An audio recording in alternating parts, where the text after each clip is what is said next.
俺哥给了我1块钱硬币，你看这东西管不管卖500？ 1块钱的硬币卖500，这硬币哪有那么大个嘞？你看这上面写的都是1块啊，好像是1949年那个时候发行的，外面盒子上写的英文我都不认识。对，这个是面值1元的银元，可不是什么硬币，确实是1949年发行于新疆那边。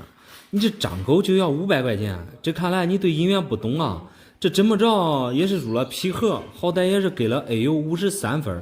我这简单的看了看，你这状态不错，这东西哪来嘞？俺姐才谈了一个男朋友，昨天上他家玩去了。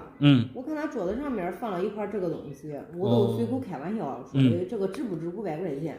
谁知道他直接都说你要是喜欢，那你就拿走吧。哎呀，听你这一说，挺戏剧性的。你当时也是随口开个玩笑，因为你对银元不懂，出于好奇，感觉不值500块钱。没想到恁姐那男朋友啊，直接送给你了。说实话，这银元不便宜，这可不是你能玩的东西，建议你别买了，还给他还回去得了。你这话说了，让我感觉很好奇。都这1块钱的银元，这能值多少钱？你给我说说呗。哎呀，你对这块银元好奇就对了。说实话，这能值好多个500。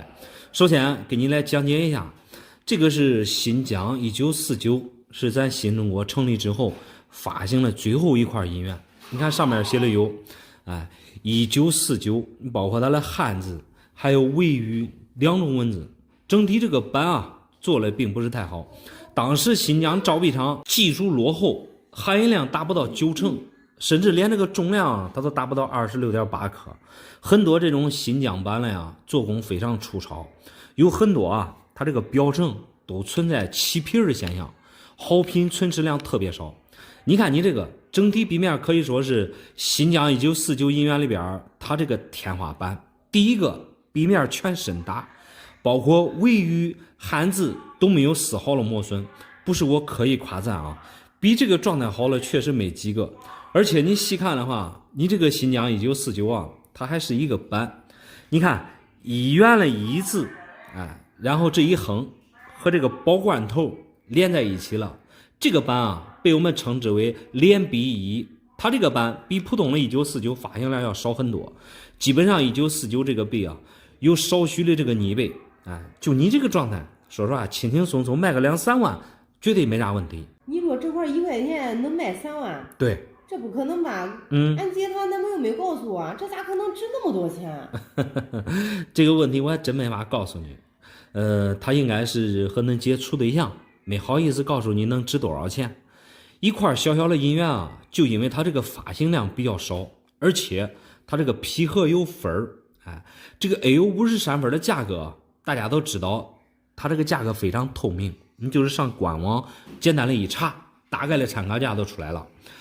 这个我给你估的这个价格，说实话，也是它现在目前的一个市场行情。恁哥买的时候估计更贵。你看这个银元状态确实不错，有带板，好品相、好品种的银元，说实话，这个买卖都是非常便捷的。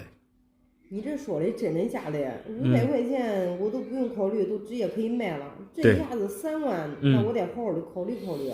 你说的很对，像这种高端银元可遇不可求，一般市面上的好品相说实话太少了，至少你这种全身打的更少。今天你来估价500确实可以自由定夺，你超过3万，说实话我也不建议你出手，毕竟这中间搁着恁姐嘞，恁姐跟那个男朋友正在谈对象，这么大金额的东西你最少回去跟恁姐回去商量一下。你说的很对，我确实做不了主，这真是小看这些东西了。对，今天幸亏也是遇见你了，老板，不然我都被人家忽悠了，那都麻烦了。那对，因为你不懂对吧？你这了解清楚它的价值之后，你啥都懂之后，别人就忽悠不住你了。东西还拿回去，尽量别摔着了，还还给他，好吧？好，谢谢你老板，谢谢，再见哈。没事。我第一天嫁进来，我婆婆就给了我一个下马威，你看，拿一块破元宝给我。这个头这么大，这一看都是50两的银锭，这不叫破，这外面这是他的包浆而已，这哪是下马威？这分明就是拿你自己当亲闺女啊！不是我嫌弃她脏，都不知道。我大姑子去年出嫁的时候，我婆婆可是送了一个大金镯子。你也不用咬嘴，今年你才嫁过来，千万别提以前的事。单凭你这块50两的银锭你看它这品相这么好，最主要是这么大个的银锭啊，特别稀少，仅凭这一点啊，就比那个金手镯强。得了吧，你以为我不知道哎？那黄金比银子贵多了。那是，我是感觉我婆婆这是给我一个下马威。哎呀，我看你长得挺漂亮，反倒是你的理解力有问题啊！黄金再贵，一只手镯30克，按1万多块钱算呗。银子再便宜，这有50两重，它就是卖破烂也得比金手镯贵吧？你见过谁给下马威能给你实打实的这个银锭呢？我看你这算术有问题。这元宝只有3斤8两，而且它的含银量我估计都不会好到哪去。哎呀，你这是典型的自己看不起自己啊！首先，50两的银锭啊，3斤8两重量是对的，因为过去1两是37.3克，这和现在来算就是1900克。第二，你不要看它涨，看着它旧就否认它的含银量，因为这种50两的银锭在过去是最纯的雪花银，含银量在98%以上，接近现在的这个祖银了。银子再纯有啥用啊？这尘我也不能挂身上啊，反正是没有黄金手镯实用。哎，为人父母不容易啊！如果你确实不喜欢的话，完全可以变现买成金手镯，大可不必和这个父母闹别扭。你也别帮倒忙，这东西我今天拿过来了，你看到底能值多少吧？这就对了嘛，给你估价听一下，总比什么都不懂强。一般这种50两的银锭啊，贵就贵在它这一个稀少的程度上。在明清甚至民国那时候来说，这算是最大的钱了。和银元一样，主要是看它的品相。你这个锭面说实话有流通痕迹，这都很正常，因为过去人啊检验含银量的时候都是用暴力来检查的，往石头上一刻，用刀子划一下，以此来检验它究竟是不是银子。所以我们常见的银锭啊，有的和银元一样带戳字，在过去戳越多，证明钱庄检验的次数多，真假大家就越放心。而你这个锭子好就好在无戳，锭面你看字口也算是很清晰，哎，属于上锭。一块银锭好坏主要是看它这个蜂窝，你这个锭子的蜂窝比较自然，细看的话多少还有一点金珠挂底，整体状态还是可以的，大概市场价10万左右。老板，你没看错吧？没有，就这3斤8两的银子能给10万，不是说银子才几块钱一克吗？你说的很对，现在大盘主银也就是6块钱一克左右，但是你这个银锭可是晚清它这个宣统年间的呀，这好歹品相还不错。你说现在市面上谁会撒到它当银子去卖嘞？对不对？那你估10万的话，那应该是我的错了啊！关键是我婆婆她没有告诉我它的价值。那没告诉你，这很正常啊。我这也不知道说啥好了啊！你不知道说啥好了，那啥都白说了。之前啊，主要是你啥都不懂，哎，才会无知啊，拿到这个和这个金手镯去对比，你感觉这银子不值钱，哎，这一堆银子比不上金手镯，对吧？金手镯最起码是黄金，哎，你现在既然已经知道了市场价之后，那就把这其中的这个误会，这自然而然给解开了，把恁婆婆当亲妈看待，这就对了。你说的对，你说的对。我听到这个估价，激动的都不知道该说啥了。回家我一定好好对俺婆婆。对，婆婆也是妈，回去好好的孝敬她。哎，好。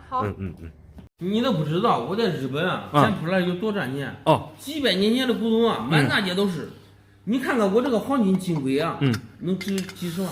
黄金金龟，哇塞，这下边还有落款，这可以我这询问一下，这上面的字儿我都不认识。你这想卖几十万日元吗？你别闹了，在咱国内肯定不能按日元结算，这好歹都是黄金，并且还是一个老古董。这是不是古董待定啊？说到这个黄金，我看有点呛。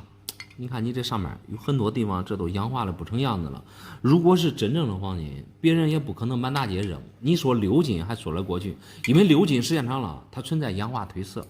它并不是氧化褪色，好不好？你应该对过去的黄金啊有所了解因为过去的黄金啊它不纯。你还真别说，说到日本的金币，因为它那个国家比较小，为了防止黄金外流，故意在金币中加77%的银子，但是你这个很明显颜色不对啊。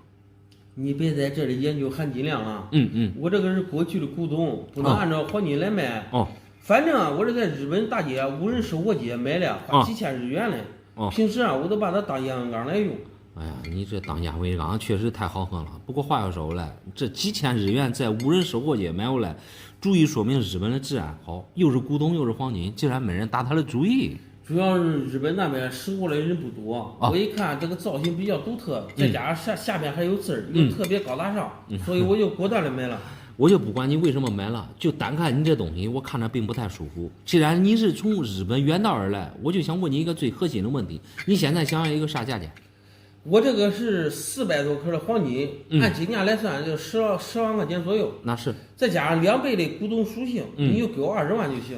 20万你应该是想多了。首先我给你来解释一下为什么不止20万。你刚才说400克的黄金，这个重量很明显就不对了。你看底座那么大又那么厚，怎么可能那么轻呢？材质肯定不是黄金。像你这么说的，不是纯金也不太可能，因为日本的含金量为23%，它这个金币也不是这个颜色。你看这上面有很多地方，这都明显都褪色了。那都是我弹烟灰烫的哦，烟头烫的都无所谓了。说实话，烟头并没有这么大的威力，因为黄金的熔点啊高达1000多度，而你这很明显并不是什么烫伤，甚至有些地方你看都发绿生绿锈了，因为生绿锈啊基本上都是含铜的东西。另外像你说的古董更不是，你包括底部这个落款，我不管它是什么字，但绝对不是日语，因为日本人很聪明，如果真是古董啊也不会随便扔大街了。而且你看这底部有很多地方都起泡泡了，这说明啊它刷漆的时候有水蒸气跑到里面了，所以你这个外面也就刷了一层漆，很明显这褪色的程度都不一样。另外有很多地方氧化了，说实话这都不成样子了，而且外边的壳子你看这很明显是机制的工艺品而已，我看也就100块钱的样子吧，100万还差不多。你开这么低的价格就唬我，我这好歹是几千日元买回来的东西，家里还有好几十个嘞啊！这价格你怎么给你啊？说实话，你几十个如果都是这样子的话，那就不用拿回来了，因为这些东西啊，你想想，连我的发言都过不了。我还以为啊，你是从日本回来，对吧？你旅居回来带真正的黄金烟灰缸来，这东西说实话，你只能拿回去。这个当烟灰缸，说你拿出来就丢人，不是我说你了，你幸亏是来到我店了，你上其他店了，估计人家都叫你骂出去。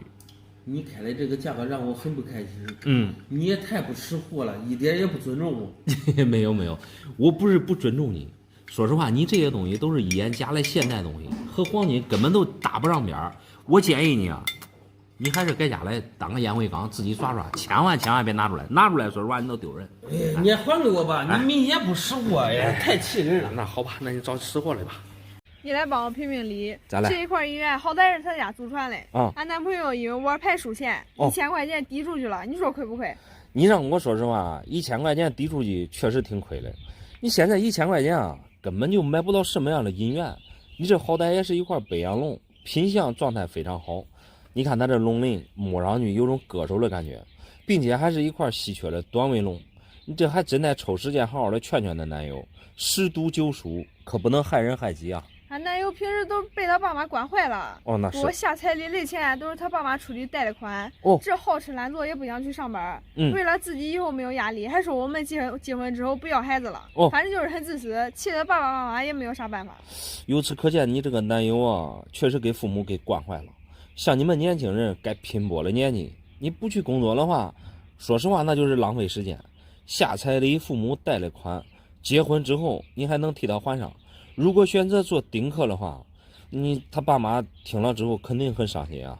你作为他的这个女友，你可以适当的纠正他的错误，就像这个银元一样，抵1000块钱，这不是巨亏吗？你不知道，他家里面虽然没有钱，但是老一辈是村里面的大地主，啥不多，都这1元多。男朋友都是缺钱，拿出来卖几块，反正也不值钱，家里面多的是。家里边就是再多，就是有个金山银山，也有花团的一天啊。这个人花钱的习惯啊，他都是养出来的，对不对？听你说这话，看来那男友的这个种种劣习啊，这都是因为银元而造成的。家里银元不是多吗？你都可以拿出来给他统计一下，把贷款先给他还上。最重要的是断了那男友的依靠，他不正是依靠这些银元肆无忌惮的混日子吗？生了以后啊，你们结婚之后，你拿他没办法。主要是我们现在还没有结婚嘞，我害怕他爸爸妈妈对我有啥想法。另外就是这些银元，他也不值啥钱啊，我听俺男朋友说，好像都几百块钱一个。你这想真正的改变的男友啊，你做事就不能前怕狼后怕虎。你说实话，像他家里边这种银元啊，它再不值钱，对吧？它也过不住多。像你拿过来了这个北洋龙为例吧，它给1000块钱抵出去了，这都是资源浪费。你就现在随便拿一块龙阳，壁面带戳带伤，比较难看的那种，也不可能就值1000块钱啊。何况这个还是一块北洋里边的短尾，常见的34年北洋最便宜的是长尾龙，因为它这个发行量大，所以便宜。而你这个短尾啊，比这个长尾龙存世量要少一些，自然价格优势啊就高一些。最关键是你这个品相好啊，你自己可以看看它这底板，哎，你包括它这个包浆，哎，这简直就相当于未流通的状态。尤其是它的龙鳞，你这用手摸上去，这说实话有一种割手的感觉。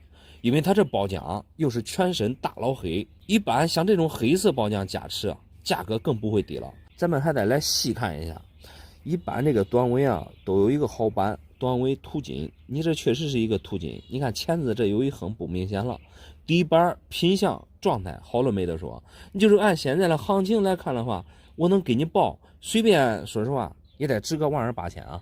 老板，你没有跟我开玩笑吧？没有，这1000块钱抵给别人的东西，你竟然给我高出10倍的价钱。对，这银元真有那么好吗？那现在玩银元其实就是一币一价，同一个版的银元啊，因为状态品相不同，价格差异确实很大。好状态它就是好价钱。说实话，你这个是未流通的状态，卖个12800太正常了。说实话，会操作的呀，你去打个皮盒，拨一拨分，那又另外一说了。正好你这也有钱了，给那男友一还账，剩下来你往装兜里你自己花。说实话，这谁和钱过不去？哎，你说的对，这银元我帮他出了，对，回家再把剩下的银元给他整理整理，我当家。对，这就对了，改变改变吧。好。俺媳妇儿啊，真是一个愣头青。花2000块钱买她闺蜜一块银元，这一下亏了半个月工资没了。2000块钱买闺蜜一块银元，感觉亏了。对，这闺蜜应该不会骗自己人嘛？来，我看啥的银元。哎，我有秤已经称过了啊，这么一丁点银子啊，半两也没有。2000块钱买回来比黄金还贵嘞。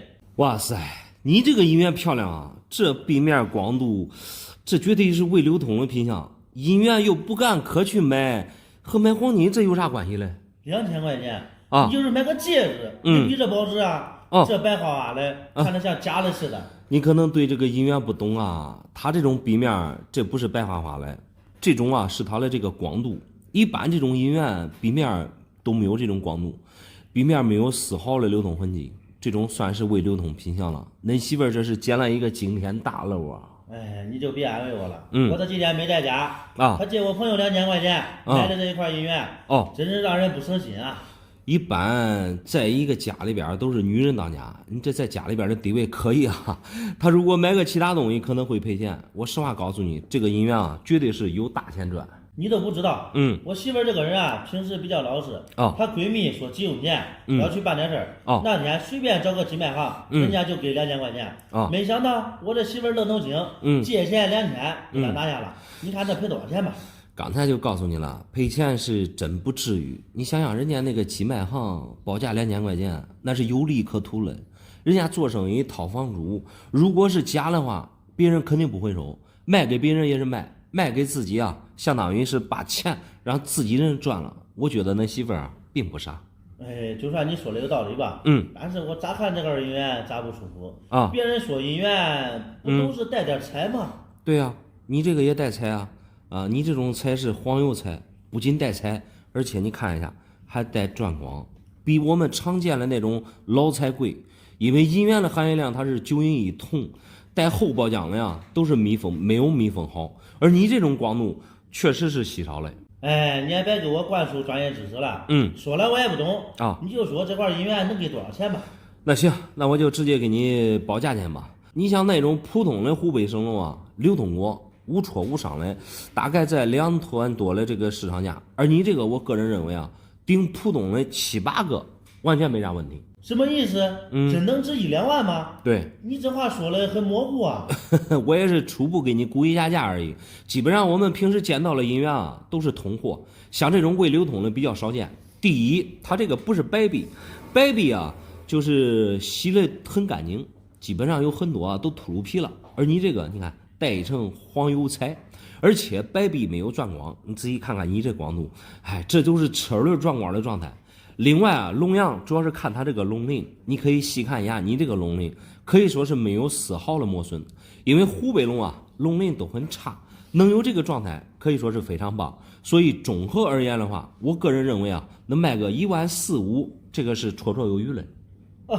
啥都不说了，我这媳妇儿这眼光啊也是很犀利的。我平时都引以为傲，没想到2000能捡这么大一个漏。这绝对是赶巧了，毕竟别人给她报2000，恁闺蜜什么都不懂，这是一个外在的因素。内在的因素最主要，你这个湖北的状态啊，胃流通还是最主要的，带光带彩确实是完美。你也别这个拿一块裸币了，我这给你找个盒子套上，哎，省了呀，以后你磕着碰着了，以免影响它的价值。好，谢谢老板。我回去啊，得好好犒劳一下俺媳妇儿。对，明天啊，我让俺媳妇儿再去她闺蜜那看看，估计应该还会有。对，如果再有的话，你记得下次给恁闺蜜啊多给点钱，毕竟自己闺蜜了，别亏待就行了，这你都别管了，我得多压点价钱，这样我能挣的更多。谢谢你啊，那祝你好运吧。你好，过来了吧？我又过来了，老板。这一次拿了啥？这一次拿了啥？也拿了好东西。拿出来瞅瞅给。呀，都是小家伙了。小的应该是这属于啥？我看有带龙银子吧。这是龙号，这是银的，这不包浆啥都有。这也是在那个挖下水道那一坛子里边的其中有一个款。其中的有一个。就这么多吗？不是多少嘞？还有好多。对，我得一样一样给你拿，我心里有个谱，对不对？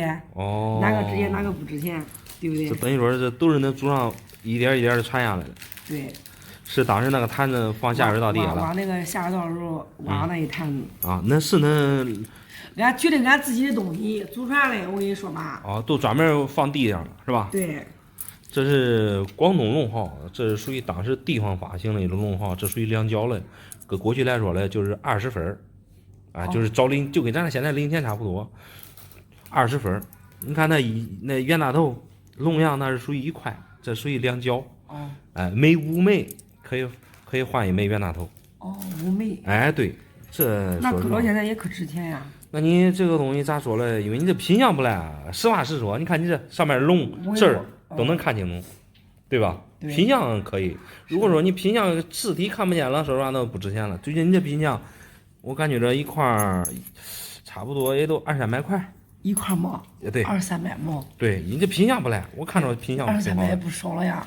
那确实不少了。这我只拿出来一小部分啊。只拿出来一小部分。对呀。我给你数数大概有多少个。你不发财了吗？哥哥。那你这个东西老东西肯定的呢，正好20枚。 20枚。下来多少钱？下来给你6000。6000吗？对，6000左右。中。可以吧？可以，这价钱非常合理。因为咱跟我这都第回事了，第3回事了。对。对为你实在，知道吗？给的价钱合理，你起码有一说一，有二说二，不要实打实的。对。不是给咱玩虚的了，是吧？对。我跟你说，这个泥瓦那漂亮，你知道不知道？我搁家里边还刚开始挖出来，跟咱几个那个银元是一样。发铝锈，锈迹斑不好看。我用那个血晶刷子，跟那个小苏打，我狠劲刷来了。建议你啊，以后别洗了。别洗了吗？对你这。我写不好看，我看把卖不着价钱，不是越好看的东西越卖上价钱了吗？最好是老包浆才好嘞。我告诉你，这种银号，咋回事吧？它的含银量不高，知道不知道？含银量只有70%-80%。主要这个品相和这个啥是吧？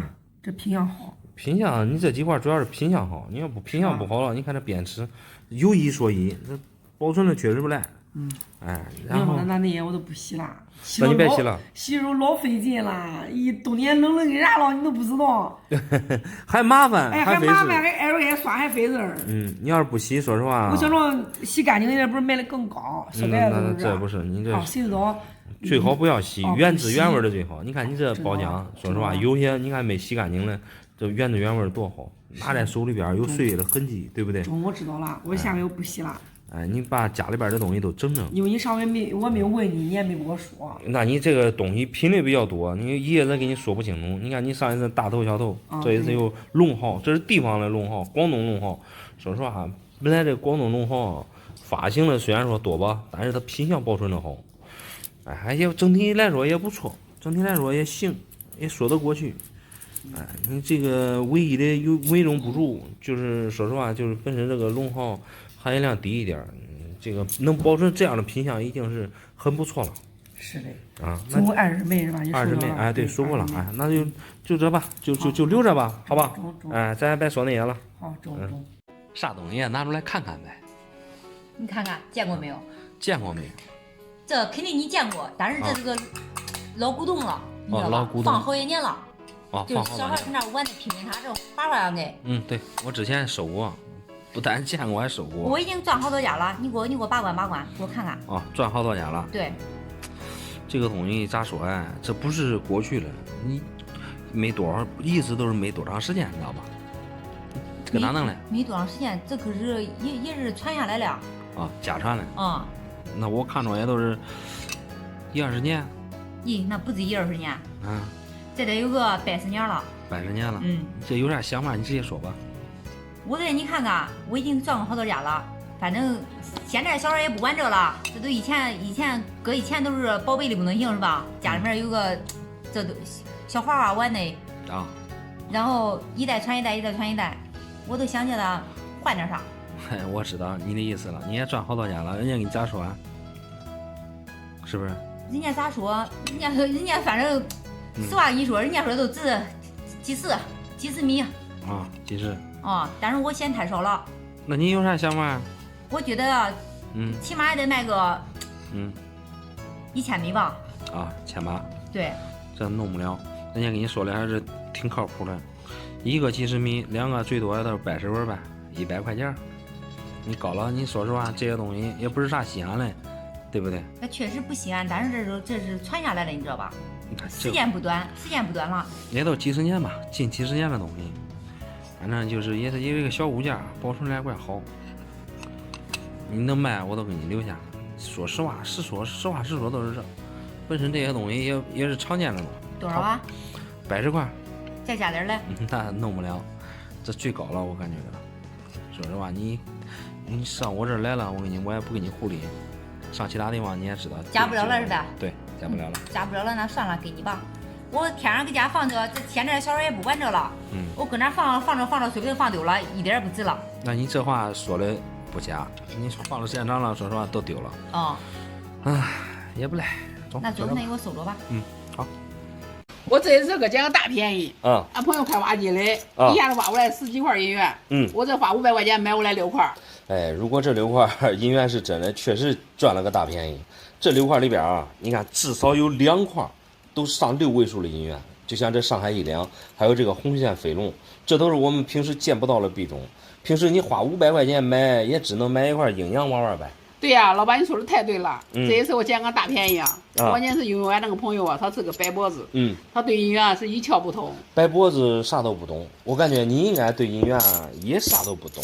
你看这银元，这有的都生锈了，这用手使劲一戳，这都锈迹斑斑的。说实话，我对银元还真懂点儿。这不叫锈，这叫包浆，知道吧？你确实多少懂一点，把锈看作是包浆。你找一个吸铁石吸一下就知道是啥了。那吸住的那肯定是铁了，和我这银元没有任何关系。你说的很对，银元的材质必须是银的，如果是铁的，那必定是假货。我这绝对不是铁的，专家都已经给我看过了。过去有一句话怎么说来着？指鹿为马。现在有一个专家指鹿为鸭。专家的话有时候也不可信。我这也是半信半疑吧。专家说这6个值500万。半信半疑就对了。即使你这些老银元就目前这个品相，就这个状态，说实话是真的也卖不了500万。所以今天不过来找你了吗？就是卖不了500万，卖个200万和300万也行。你这可真敢想500块钱买了，你这转手就要卖几百万，你这想法很不现实。我个人感觉很现实，因为我朋友他什么也不懂被我捡个大漏也太正常了。你这是典型的被别人洗脑了，不是随便拿个银元就能卖几百万的。刚才你不是说了吗？我这都是好币种，都是值钱的银元。关键是你这材质不对，我有个电子秤来先帮你称一下重量这电子秤精确到0.01，称一下这个红线飞龙吧，26.8克。好，你看18克，这个1两来称一下，18克也是18克。这说明你的电子秤不准。还有可能是因为老银元过去人用了嘛，重量轻一点也属于正常。你说的也对也不对，过去银元虽然说流通过，都有一定的重量偏差，也不至于偏差那么大，错1克左右都算正常，也不至于1两的重量和72分的一样重嘛。那你说应该要多重才正常嘞？我也想知道一下。过去1两是33克多，而正常流通的银元啊，这都是7200啊。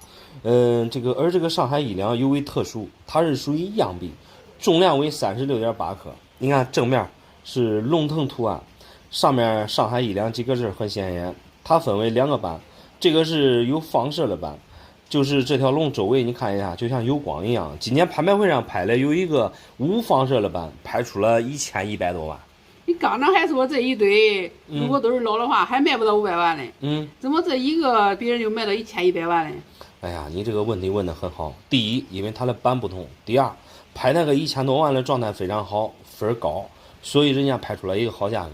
而你这个是裸币，在没有评级入盒之前，首先不知道能否入盒，给多少分，所以价格差别巨大。